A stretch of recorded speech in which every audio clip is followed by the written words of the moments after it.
नमस्कार, स्वागत है आपका खबर फर्स्ट में। मैं आशुतोष पांडे। दिल्ली का रास्ता बिहार और उत्तर प्रदेश होकर जाता है। कहा जाता है जो ये दो राज्य में अपना झंडा गाड़ देता, फतेह हासिल करता, उन्हीं का सरकार बनता है। तो हमारे साथ मौजूद है लोजपा रामविलास के media panelist doctor Vivek Kumar Jha ji. सबसे पहले स्वागत है सर आपका खबर फर्स्ट में। सवाल ये है कि 5 लोकसभा सीट लोजपा को मिला और 40 में से 5 आपको मिल गया, तो इसको आप किस तरह से देख रहे हैं और 35 को किस तरह से? क्योंकि पिछली बार एक आरोप है कि जदयू का जो ग्राफ डाउन हुआ उसके पीछे लोजपा का बहुत बड़ा हाथ रहा है। तो इस बार आप लोग किस तरह से मदद कर रहे हैं? सभी एनडीए के जितने भी घटक दल है उनको किस तरह से लोजपा मदद कर रही है उन 3500 सीटों में? देखिए, हमारे लिए जो 500 सीट है उतने ही ज़्यादा इम्पोर्टेंट है जितने हमारे लिए, उसके अलावा भी हमारे लिए 5 के अलावा 35 सीट हमारे लिए उतने ही ज़्यादा इम्पोर्टेंट है। क्योंकि हमारा मेन मकसद है, जो हमारे माननीय प्रधानमंत्री जो 2 बार देश का प्रतिनिधित्व कर चुके हैं, तीसरी बार कैसे प्रधानमंत्री के तौर पे फिर से शपथ ग्रहण करें और देश जिस तरीके से आगे बढ़ रहा है, दुनिया में जिस तरीके से नाम भारत का हो रहा है, उस तरीके से हमारे प्रधानमंत्री जी फिर से प्रधानमंत्री बने। उसके लिए हम लोग 40 की 40 सीटों पे हम लोग तैयारी कर रहे हैं। जहां तक आपने 5 सीट की बात की, तो हम लोग प्रधानमंत्री जी का एक स्नेह है और आशीर्वाद हमारी पार्टी और हमारी पार्टी के राष्ट्रीय अध्यक्ष आदरणीय श्री चिराग पासवान जी को लगातार मिलता रहा है, जो आप लोग मीडिया कर्मी ने बखूबी देखा। तो 5 सीट हमें मिली। हम लोग ने एक परिस्थिति को स्वीकार करते हुए 5 सीट मिली, हम लोग खुश हैं। और उस 5 सीट पे आपने देखा कि जो 3 है जो सुरक्षित सीट है और 2 सामान्य सीट है। हमने एक नौजवान जो युवा जो प्रत्याशी है उसको हमने उतारा है मैक्सिमम, और 5 में से आप देखेंगे कि 2 हम लोगों ने महिला प्रत्याशी को दिया है। तो 5 तो हम जीतेंगे। हम तो ये कह रहे हैं कि शुरू से ही 40 में 40 बिहार से भेजने का काम हम लोग कर रहे हैं। 40 में 40। देखिए, एक कहावत आ रहा है, थोड़ा सा पर्सनल क्वेश्चन होगा विवेक जी कि क्यों भाई चाचा हाँ भतीजा। चाचा तो फ्लॉप हो गए इस बार 2024 में। ये कौन सा गुट्टी ऐसा खिलाया गया चिराग पासवान के द्वारा मोदी जी को कि जो 5 सीट जीत कर, जिनके पार्टी के पास 5 विधायक थे, आज उनको टिकट के लाले लग गए। ये कौन सा चक्रव्यूह था? कौन है इसके पीछे? चाणक्य का दिमाग थोड़ा बताएं अब जनता को, क्योंकि अब तो देखिए मेन वही है। देखिए, जैसी करनी वैसी भरनी एक बहुत पुरानी कहावत है। चाचा जी ठीक है, हमारे घर के, हमारे राष्ट्रीय अध्यक्ष जी के गार्जियन हैं, पिताजी के बाद वही घर के गार्जियन हैं। लेकिन जिस तरीके से वो हमारे राष्ट्रीय अध्यक्ष जी को जिस तरीके से वो टारगेट कर रहे थे, मैं दोबारा से नहीं बोलूँगा। अभी लोकसभा चुनाव का समय है, पूरा देश भर में जो है कोड ऑफ कंडक्ट जारी हो चुका है। हम लोग सब लोग भाजपा, एनडीए से लेकर, भाजपा से लेकर, लोजपा से लेकर और भी हमारे जितने भी घटक दल हैं, हम लोग सब एक कार्यकर्ता मुस्तैद है, सब लोग तैयारी कर रहा है। तो इस संदर्भ में मैं इतना ही बोलूँगा कि जैसी करनी वैसी भरनी। जिस तरीके से वो हमको टारगेट कर रहे थे, जिस तरीके से हमारी पार्टी और हमारे राष्ट्रीय अध्यक्ष जी को वो बदनाम करने का काम कर रहे थे, उनको ऊपर वाले ने सजा दी है। ये कलयुग है। अगर कलयुग में अगर आप अच्छा काम करेंगे तो आपको अच्छा मिलेगा, फल मिलेगा, आप तैयार रहिए। अगर गलत काम करेंगे उसके लिए भी तैयार रहिए कि आपको सजा मिलेगी। लेकिन एक बात है कि चिराग पासवान जी भी मोदी जी के साथ रहकर टाइमिंग परफेक्ट हो गया उनका भी।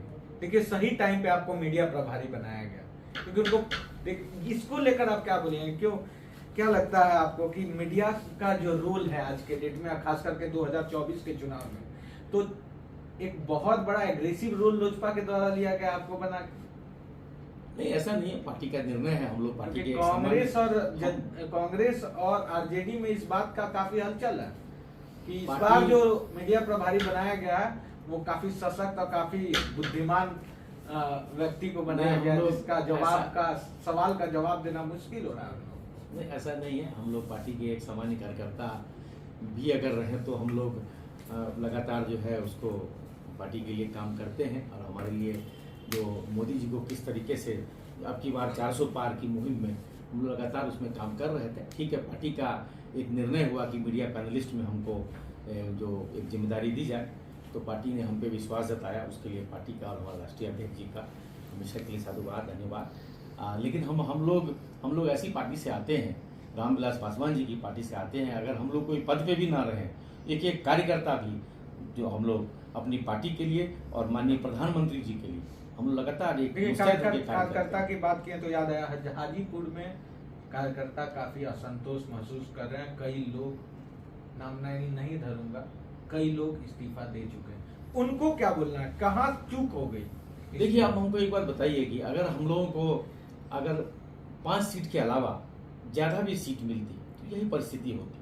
आप हमको बताइए कि एक एक सीट पे लगातार एक सीट पे 20-20, 30-30, मैं कम ही बोल रहा हूँ, इतने हर पार्टी में इतने उम्मीदवार, इतने कैंडिडेट तैयार रहते हैं, लेकिन पार्टी के राष्ट्रीय अध्यक्ष क्या करें इस चीज के लिए? आप बताइए। हमारे चिराग पासवान जी बड़ी कैलकुलेशन करके पूरा एक सीट पे उन्होंने मुस्तैदी से उन्होंने 5 लोगों को दिया, 5 सशक्त उम्मीदवार को दिया। अगर हमको 7 सीट भी आती, 8 सीट भी आती, तो हम लोग क्या 20-25 या 30-40 जो भी लोग, जो और भी लोग हैं, क्या हम लोग कर पाते? तो 5 सीट थी तो 5 सीट ही तो हम लोग उम्मीदवार प्रत्याशी उतारते।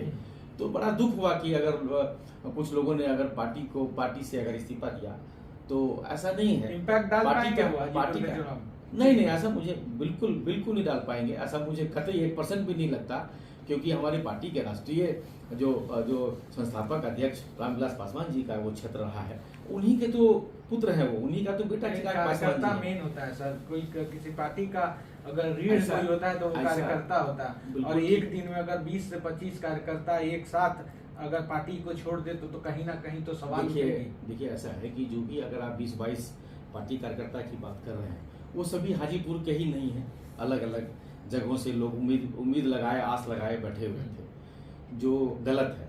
पार्टी का निर्णय होता है, पार्टी की कोई एक जिम्मेदारी होती है, बड़ा कैलकुलेशन होता है सभी पार्टी में कि उसको क्या जिम्मेदारी दी जाए, उस इंडिविजुअल को क्या इंटरेस्ट है, वो क्या अच्छा से बेहतर कर सकता है, क्या चुनाव लड़ सकता है, क्या चुनावी प्रबंधन अच्छा कर सकता है, क्या वो कंपेनिंग अच्छा कर सकता है, फंड मैनेजमेंट कर सकता है। आप समझ रहे हैं, अलग अलग लोगों की अलग अलग एक भूमिका होती है, अलग अलग टैलेंट होता है। हो सकता है हमारे में कुछ कमियां हो, हमारे में कुछ अच्छाई हो, वो पार्टी के शीर्ष नेतृत्व को पता रहता है। ये वो हाईली ऑब्जर्वेशन पे होता है हर आदमी। तो जो हमारी पार्टी के जो 5 लोगों को टिकट दिया, वो पार्टी ने एक सोच समझ के, हमारे राष्ट्रीय अध्यक्ष या संसदीय बोर्ड ने सोच समझ के दिया। और जो लोग आप कह रहे हैं कि वो नुकसान पहुंचाएंगे, अलग अलग क्षेत्र के लोग हैं, हमको तो नहीं लगता कि वो लोग नुकसान पहुंचाएंगे। अगर उसमें 2-4 लोग अगर नुकसान पहुंचाने की प्रवृत्ति रखते भी हैं तो कोई फर्क नहीं पड़ता। ये रामविलास पासवान की पार्टी है, चिराग पासवान इसका राष्ट्रीय अध्यक्ष है, कोई फर्क नहीं पड़ता।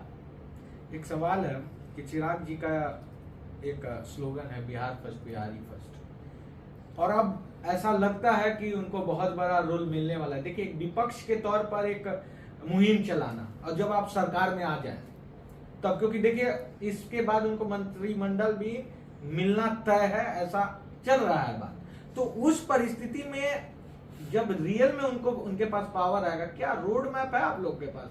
किस तरह से बिहार को सबसे आगे पहुंचाइएगा? किस तरह से उन बिहारियों को घर वापस लाइएगा जो आज महाराष्ट्र, दिल्ली, बेंगलोर में दर के ठोकरे खा रहे हैं? क्या कोई रोड मैप है?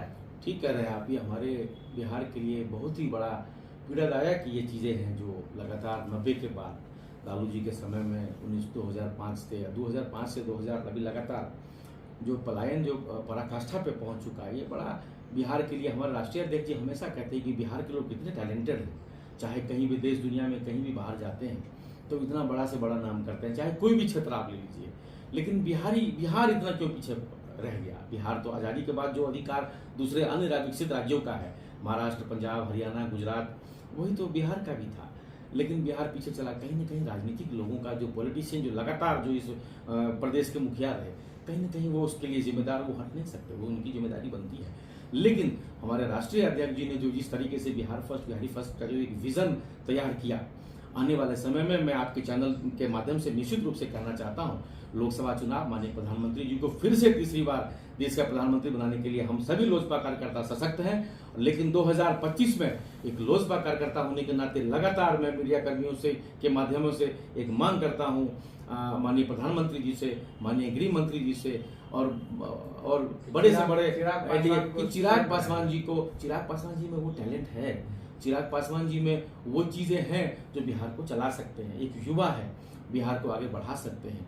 तो मैंने तो पिछले कई बार बोला है कि उनको एक प्रयोग करना होगा। आप देखेंगे कि स्वीप कर जाएगा, 243 की असेंबली है यहाँ, देखेंगे 200 पार कर जाएगा। जैसे अभी 400 पार की हम लोग 543 का अभी जो पार्लियामेंट का है चुनाव, उसमें हम लोग जैसे 400 पार मोदी जी के नाम पे हम लोग जो लगे हुए हैं, अब निश्चित रूप से ये हम लोग उसके पास पहुंचेंगे। एक सवाल 200 से ऊपर चला जाएगा अगर चिराग पासवान। एक सवाल है, जमुई में जब हम सर्वे कर रहे थे, चिराग जी से भी हमारा 1 to 1 हुआ, उस समय भी मैं वो क्वेश्चन उनसे पूछा था और आज आपसे भी पूछ रहा हूं कि 2 टर्म तक जमुई को चिराग पासवान, जमुई की जनता ने चिराग पासवान को वोट दिया, अपना भरोसा दिखाया, बखूबी वो काम भी किए हैं, नो डाउट।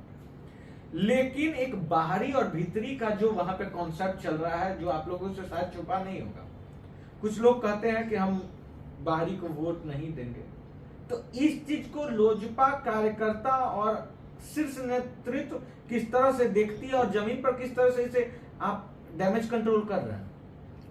देखिए, मैंने पहले ही आपको बताया कि कोई किसी भी पार्टी में बहुत तरह के लोगों की अहम भूमिका होती है।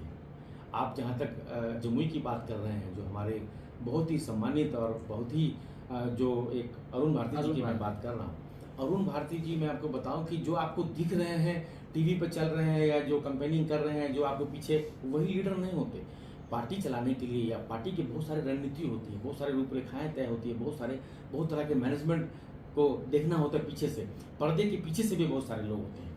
तो हमारे बहनोई साहब, जो हमारे राष्ट्रीय अध्यक्ष जी के जो बहनोई साहब हैं, अरुण भारती जी, वो उनका पर्दे के पीछे का जो एक मैनेजमेंट लगातार रहा है, 2014 आप कर लीजिए, 2019 ले लीजिए, माननीय स्वर्गीय श्री रामविलास पासवान जी थे, उस समय से ही लगातार काम के लिए, ऐसा नहीं कि वो बाहर से आ गए या बाहरी आ गए, ऐसा नहीं है। चिराग जी ने जब वहाँ हाजीपुर की जनता ने जब ये डिसाइड किया कि श्रद्धेय स्वर्गीय रामविलास पासवान जी के बाद वहाँ का कौन आगे देखेगा, वहाँ का वारिस कौन होगा, वहाँ के आगे का कौन जो आगे लेके जाएगा, जो वहाँ की जो उनकी जो कुछ कमियाँ रह गई थी उसको कौन पूरा करेगा, तो उनका बेटा ही पूरा करेगा। जब इनकी डिमांड जो धीरे धीरे जो उनका एक आवाज़ आने लग गई, तो चिराग जी ने सोचा और पार्टी ने एक सोचा कि वहाँ पर किसको ऐसा दिया जाए जो जमुई को बखूबी एक आधा चिराग समझिए कि चिराग जी ही उसको देखें।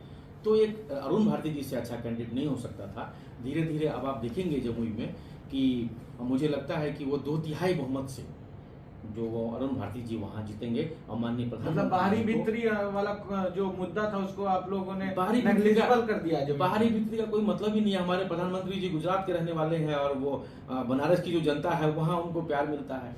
स्मृति ईरानी जी बाहर से हैं और उनको अमेठी या राहुल गांधी कैसे खदेड़ के बाहर कर दिया।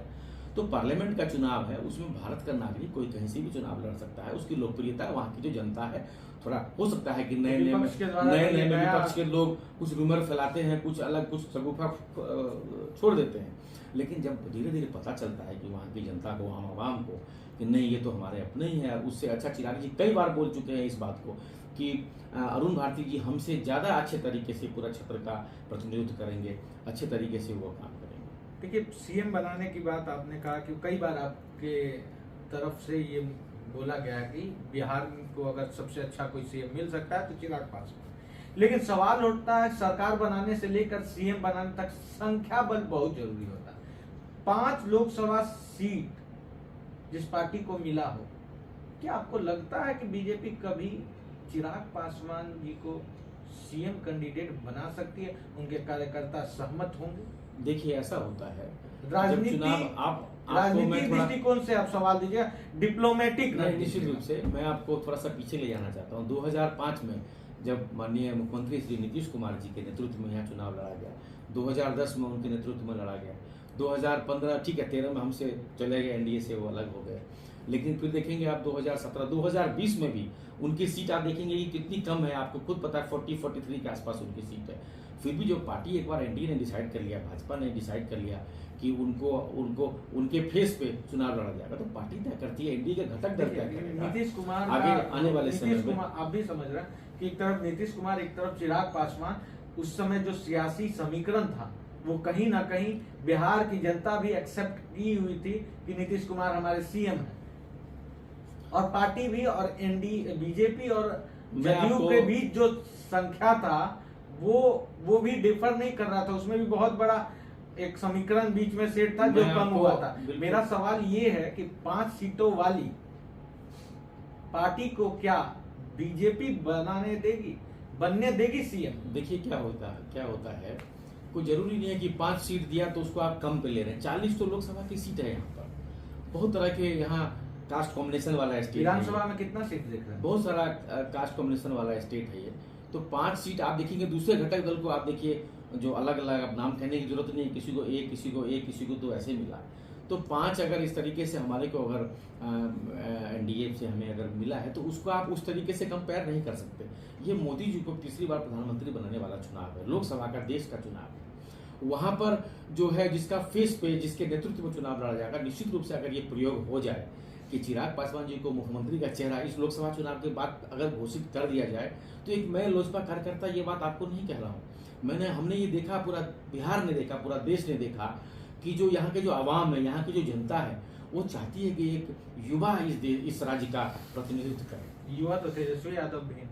तेजस्वी यादव जी का क्या इतिहास है, लोगों को नहीं पता है क्या? तेजस्वी यादव का इतिहास नहीं, बोलिए उनके पिताजी का इतिहास, उनका पूरा परिवार का ही इतिहास, उनका पीछे क्या हुआ, यहाँ किस तरीके से ये राज्य चलता था। लोग कहते थे कि आजू बाजू राज्य में इसको मर्ज करा दो। मेजर माइग्रेशन हुआ, नंग धरंग लोग, ट्रेन जो लोग जा रहे थे भोजन के तलाश में, लोग शिक्षा के तलाश में चले गए। शुरुआत वहीं से हुआ इस राज्य में। तो इसीलिए चिराग जी के पास एक विजन है, बिहार फर्स्ट, बिहारी फर्स्ट का एक विजन है, उसके तहत जो है आगे हम, लेकिन अभी हम लोग जो मौजूदा जो लोकसभा चुनाव है उसके लिए हम लोग अभी लगे हुए हैं, जी जान से लगे हुए हैं कि प्रधानमंत्री जी को बिहार जैसे राज्य में 40, एक मेजर स्टेट है जहां से 40 सीटें आती हैं, लास्ट सवाल 40 में 40 हम लोग कैसे भेजें, एक एक कार्यकर्ता मुस्तैद है। 40 की 40 तो बात हो गई। लास्ट सवाल है, 25 से क्वेश्चन होगा। कितना सीट आशा करते हैं लोजपा को मिलेगा? क्या विजय कुमार झा फिर से मिथिलांचल की धरती को एक बार क्या मौका मिलेगा? कौन से सीट से लड़ेंगे कि जहां थोड़ा सा बता दें। देखिए वो तो पार्टी का सवाल है, पार्टी जिम्मेदारी देती है। पार्टी को अगर लगेगा कि मुझे चुनाव लड़ाया जाए तो हम चुनाव लड़ने के लिए बेनीपुर या पार्टी को, बेनीपट्टी से हमारे आदरणीय पिताजी लगातार प्रतिनिधित्व कर रहे हैं। इस बार 85,000 वोट से वो चुनाव जीते हुए। मैंने कई बार कहा है मीडिया कर्मियों से भी और पार्टी के शीर्ष नेतृत्व से भी कहा है कि मेरी एक इच्छा थी कि जैसे 2014 से 2019 तक श्रद्धेय रामविलास पासवान जी और हमारे राष्ट्रीय अध्यक्ष चिराग पासवान जी लगातार एक पार्लियामेंट के सीट में थे, साथ बैठे थे। तो मेरी भी एक इच्छा थी कि मैं अपने पिताजी के साथ एक टर्म जो है, कम से कम एक टर्म हम लोग साथ में जो है विधानसभा में रहे, और मैं ड्राइव करके पिताजी को विधानसभा ले जाऊं और ड्राइवर को कहूँ कि आप आराम करिए आवास पे, मैं उनको ले जाऊं। तो ये मेरी अपनी मन की ये बात है, लेकिन पार्टी आलाकमान को तय करना होता है। पार्टी के बहुत तरह की परिस्थितियां होती हैं, बहुत तरह की बातें होती हैं, समीकरण देखना होता है। जहाँ तक आपने सीट की बात की, हमारे 243 विधानसभा सीट का ये स्टेट है। एक विधानसभा सीट पे हमारे कार्यकर्ता लगे हुए हैं। ऐसा नहीं कि पूरा टैलेंटेड भरा हुआ हमारी पार्टी में, लेकिन एनडीए के घटक दल में इसको तय किया जाएगा कि रामविलास जी, अपना एलजेपी रामविलास को कितनी सीट दिया जाए। हम तो चाहेंगे कि हमको 100 सीट मिले, कम से कम 100 सीट मिले, लेकिन तो आप तो बताया मैंने 243 सीट पे हमारे सारे हर विधानसभा क्षेत्र में हमारे कार्यकर्ता मुस्तैदी से लगे हैं और सब लोगों में टैलेंट लड़ सकता है। लेकिन पार्टी के घटक दल को, एनडीए के शीर्ष नेताओं को तय करना होगा कि हमें कितनी सीट मिलेगी। तो इस बार आपकी बार 40 पार, इस बार 40 पार, 40 पार बिहार में 40 में इसी 40 नोट पे इस संस्करण को हम विराम लगाते हैं। ऐसे ही तमाम बड़ी खबरों के लिए बने रहे खबर फर्स्ट और एटीएस के साथ।